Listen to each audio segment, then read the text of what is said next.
Here's a hard truth. 95% of creative professionals will delay a single growth decision this month because of fear. That one delay, not raising your rates, not pitching that bigger client, is a mistake that costs you over $10,000 by year's end. Every month you accept this, you let fear chip away at your future. Let's talk about how to stop leaving that money on the table, together. Before we dive in, I want to be crystal clear. I'm a financial educator, not a licensed financial advisor.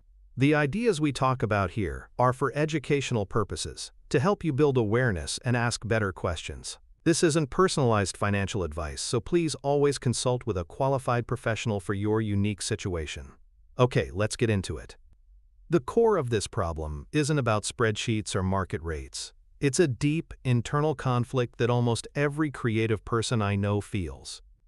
We build this invisible wall in our minds. On one side, there's our art, the passion, the craft, the soul of our work. And on the other, there's commerce, the invoices, the negotiations, the business side of things.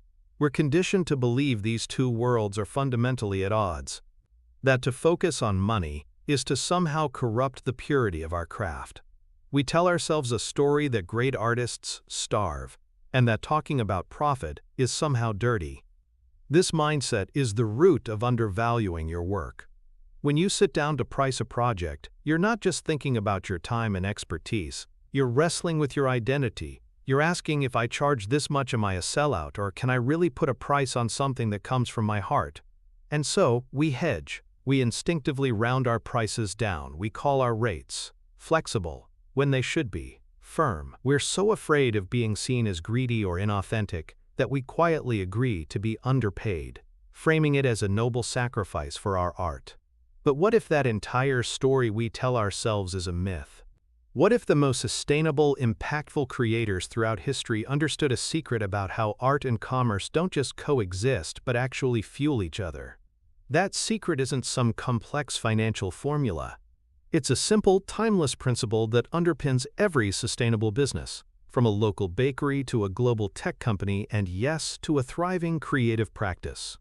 It's the principle of value exchange, and when you truly grasp it, that wall between your art and commerce doesn't just get a doorway, it dissolves completely. Value exchange is the radical idea that you are not being paid for your time, your effort, or even the final deliverable. You are being paid for the times transformation times your work provides for your client. The money you receive is simply a reflection of the value you create. Think about it. A client doesn't hire a brand designer to get a logo file. They hire them to gain clarity, attract their ideal customers, and build a business that feels authentic. A couple doesn't hire a wedding photographer just for JPEGs. They hire them to immortalize a feeling, to capture a legacy that can pass down through generations. When you shift your perspective from, how much should I charge for this task, to, what is the true value of the outcome I'm providing, everything changes. The fear of being a sellout begins to fade, because you're no longer thinking about taking something from a client. Instead, you're focused on giving them something of immense worth. The fee you charge is no longer an awkward, greedy ask. It becomes a fair, balanced, and respectful part of a collaborative exchange. This isn't just a mental trick.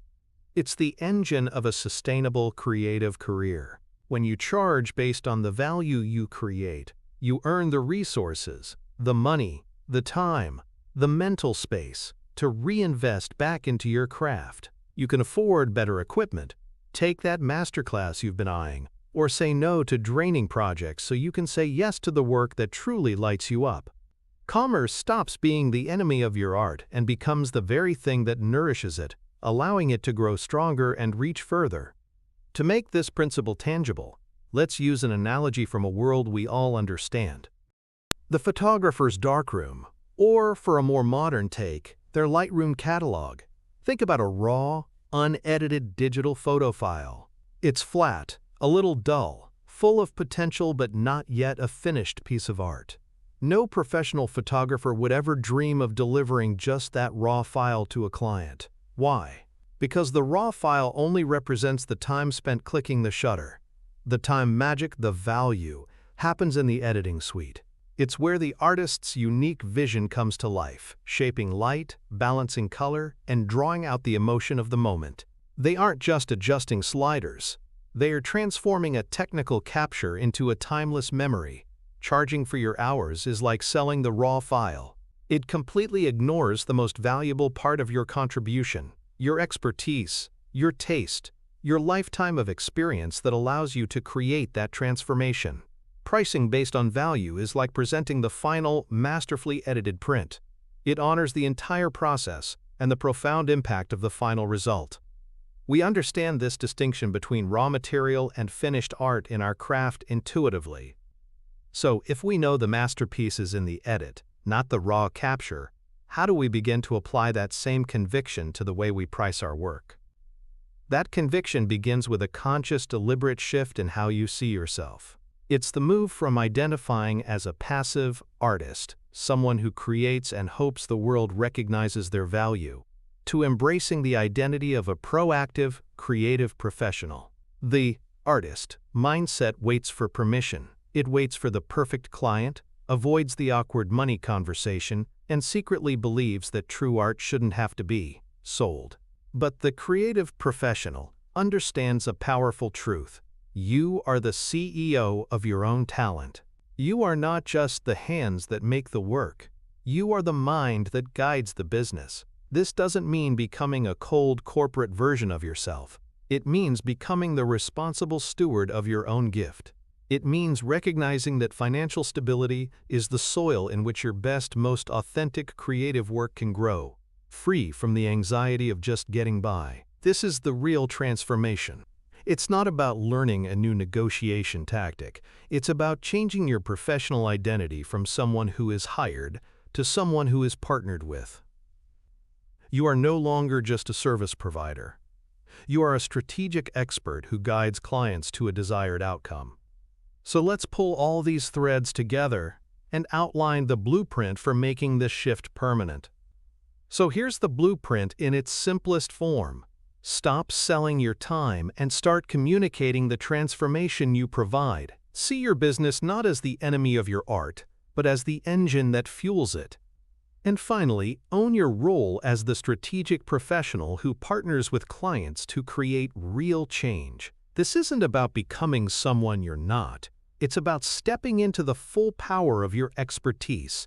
I'd love to hear from you. What is one small mindset shift you'll commit to this week? Share it in the comments below. Speaking it into existence is a powerful first step. If this conversation helped and you're ready to continue building a more sustainable creative practice, make sure you subscribe. We're building this blueprint together, one piece at a time.